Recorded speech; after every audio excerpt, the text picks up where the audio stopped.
2022 жылғы 6 сәуірде Краматорск вокзалына зымыран арқылы шабуыл жасалды. Эвакуация жасауға әрекет еткен бейбіт тұрғындар қаза тапты. Соққы орнында .У кешенінен атылған зымырандардың бөлігі табылды. Ал Ресей қорғаныс министрлігі әскери қызметшілер кешені зымыранды қолдағанын мойындамады. Шын мәнінде солай ма? Бірге тексерейік.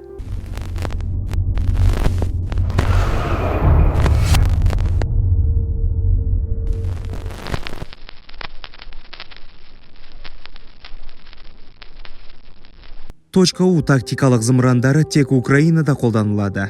Ресей Федерациясы, Донецк Халық Республикасы және Луганск Халық Республикасында қару-жарақ құрамында жоқ. Ресей Федерация қорғаныс министрлігі. Ресми түрде .У зымыран кешені 2019 жылдан бері Ресей Федерация қарулы күштерінде жоқ.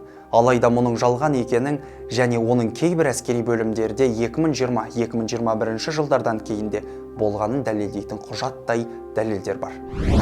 .У зымыранын Ресей әскері 2020 жылғы қыркүйекте оқу жаттығулар кезінде пайдаланды. 2021 жылғы 20 ақпанда Кубань 24 телеарнасы Кореневский ауданындағы әскери горизонттағы ашық есік күні туралы телерепортаж көрсетті. Кадрларда .У кешені анық көрінеді.